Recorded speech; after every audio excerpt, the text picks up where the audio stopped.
परमेश्वर के प्रिय लोगों, ये कहते हैं ना, सच्ची दाखलता मैं हूं। उसे साफ साफ कह दिया, तुम मेरे बगैर कुछ नहीं कर सकते। हमारा करना आत्मिकता की दुनिया में है। कुछ लोग बोलते यार उसने तुम्हें गाली दिया, तुमने उसे क्यों नहीं गाली दिया? वो गाली दिया, वो संसार की दुनिया में था, वो प्रयास कर रहा है पर फेल हो रहा है। वो सफल तो हुआ पर उससे और नीचे चला गया। उसने अपने बच्चों की जिंदगी में कोई बल नहीं प्राप्त कर पाया। उसके बच्चे उसके लिए आशीष के कारण नहीं बने, उसके संतान उसके लिए आशीष के कारण नहीं बने, क्योंकि वो संसार के माहौल को जी रहा था, वे संसार की परिस्थितियों को जी रहा था, संसार की वस्तुओं को मनन कर रहा था।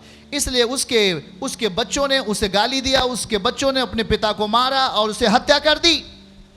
कोई फल नहीं था उन संतानों के अंदर। मां और पिता बहुत दुखी हैं, कोई फल नहीं है। पर देखो ध्यान से, मसीह आपको आत्मिकता की दुनिया में लाना चाहता है। हम एक आत्मिक दुनिया में जीते हैं। हम शरीर में दिखते जरूर हैं पर हमारे कार्य आत्मिक जैसे हैं। हम आत्मिकता से बात करते हैं, हमारा चलना आत्मिकता है, हमारा बात करना आत्मिकता है, हमारा सोचना आत्मिकता है, हमारे हर कार्य आत्मिकता के जैसे है, क्योंकि हम आत्मिक दुनिया में जी रहे हैं। हम इस संसार में तो हैं पर संसार में नहीं जीते। हम इस संसार में रहते तो हैं पर मसीह में जीते हैं, मसीह में जीते हैं। और मसीह की जो बातें हैं वो एक आत्मिक दुनिया का हिस्सा है, एक आत्मिक दुनिया का उदाहरण है। और आप यही अक्सर गलती करते हैं। आप अपने जीवनों में सोचते हैं कि नहीं, मैं जहां से अभी आया हूं वैसे ही हम स्वभाव में जिए तो सब कुछ पा लेंगे। नहीं, परमेश्वर के प्रिय लोगों, नहीं। आप संसार के स्वभाव में संसार की चीजें प्राप्त कर सकते हो, वो आपको घात करती हैं, वो आपको नष्ट करती हैं। पर आत्मिक जीवन में आत्मिक चीजें प्राप्त होंगी। और जब आत्मिकता के द्वारा जो चीजें आपके जीवन में आएंगी वो आपके लिए ब्लेसिंग साबित होंगी, वो आपके लिए आशीषित साबित होंगी। देखो इस बात को पढ़ेगा, नीति वचन अध्याय 10 उसके 22 पद को ध्यान से देखें तो क्या कह रहा है परमेश्वर। देखो ध्यान से, हाँ। और बाइबल वहां स्पष्टता से कहता है कि जो परमेश्वर की ओर से आ रहा है वो कैसे है। धन यहोवा की आशीष ही से मिलता है और वह उसके साथ दुख नहीं मिलाता। जो चीजें परमेश्वर की ओर से आ रही हैं वो परमेश्वर की आत्मा में लिपटी हुई हैं। और परमेश्वर की जो आत्मा है वो स्वतंत्रता का प्रतीक है, उदाहरण है स्वतंत्रता का, वो स्वभाव है फ्रीडम का।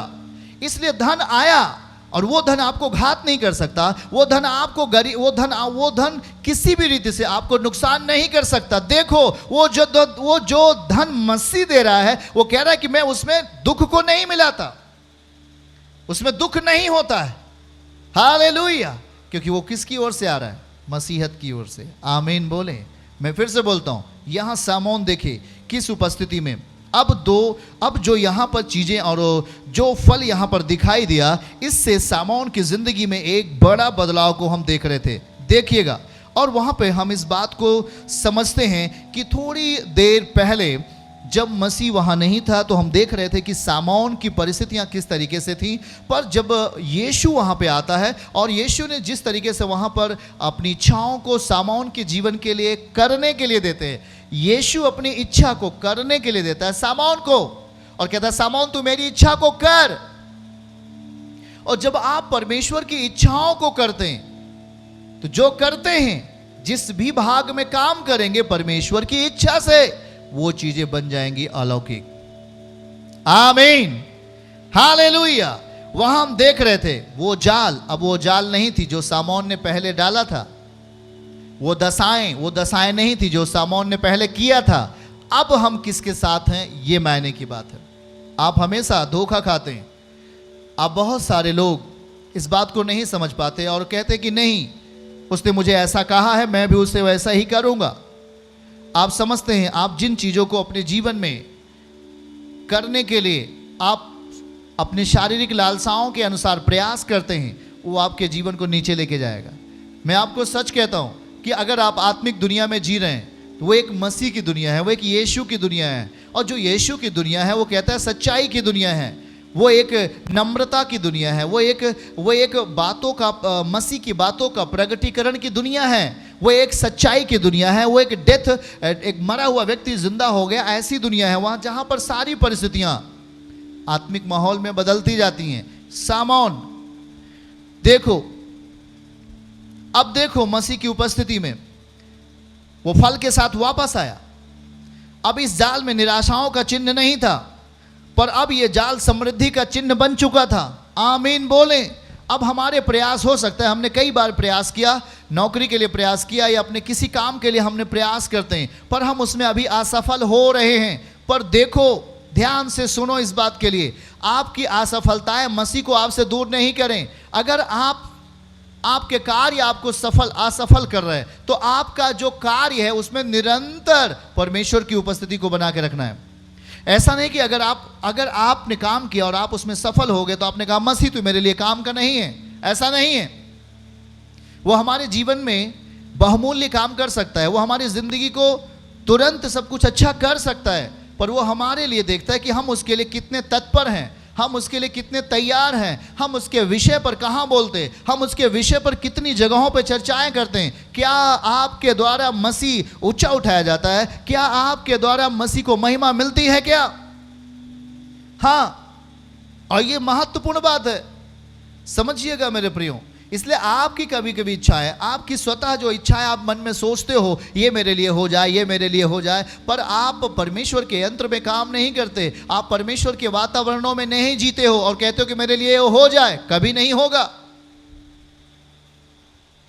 वचन आपको प्रमाणित करेगा, वचन आपको फल के साथ लेके आएगा, पर कब? देखो, मसीह की इच्छाएं सामौन के लिए, हाथों को उठा के बोलो, मसीह की इच्छाएं सामौन के लिए दी गई।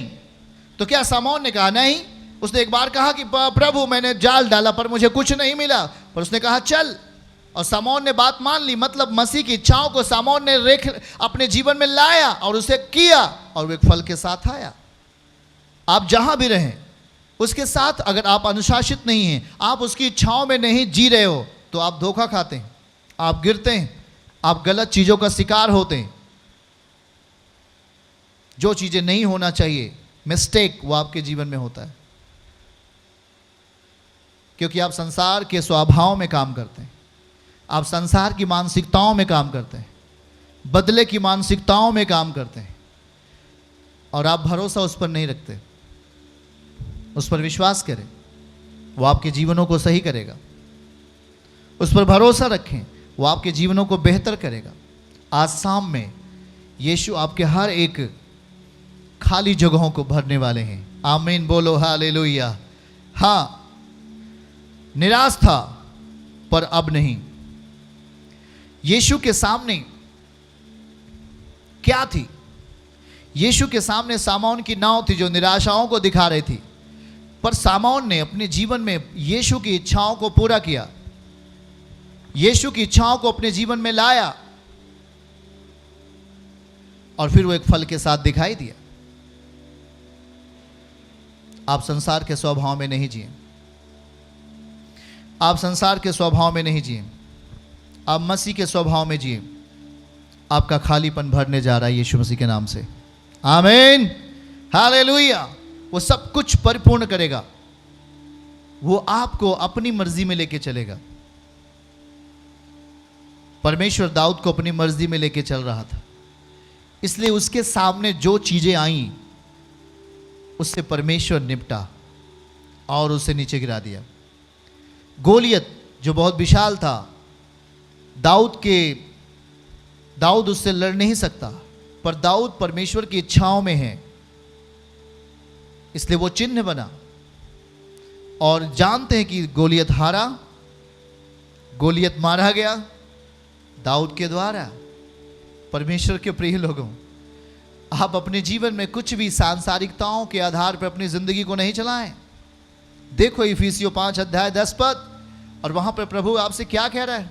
इफिसियों 5 अध्याय उसके 10 पद को पढ़ो हमारे साथ जल्दी से, और देखो वहां पर यीशु आपको क्या समझाने का प्रयास कर रहा है। और जब कभी भी आप अपनी जिंदगी में देखो क्या लिखा है, इफिसियों 5 के 10 में लिखा है कि ये परखो कि प्रभु को क्या भाता है।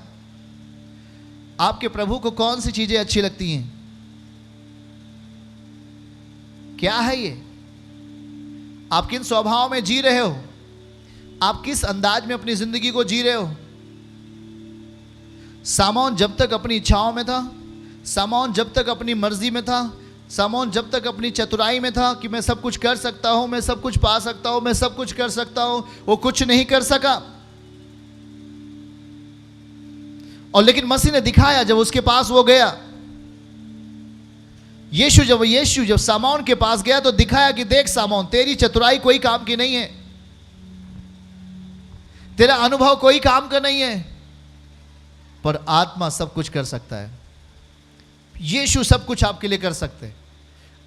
आज मेरे प्रियो, अगर आप मसीह के साथ जी रहे हो, और यदि आज आप पहली बार हमारे साथ हो, या बहुत सारे लोग भाई लोग हैं, तो इतना आप अवश्य सुन लीजिए कि हम आत्मिक दुनिया में जीने के लिए तैयार हो। हमारा जीना भौतिकवाद ना हो, हमारा जीना शारीरिक लालसाओं में नहीं हो, हमारा जीना मसीह की लालसाओं में हो, मसीह की लालसाओं में। और जब आप मसीह की लालसाओं में जिएंगे तो मसीह आपकी लालसा पूरी करेगा। चर्च की सभी प्रार्थनाओं को और परमेश्वर के दास के द्वारा टीचिंग सुनने के लिए और अपडेट्स को जानने के लिए हमारे इस चैनल को सब्सक्राइब करें और साथ में बेल आइकन को दबाएं, ताकि जब भी लाइव प्रार्थना हो तो सबसे पहले आप देख सकें।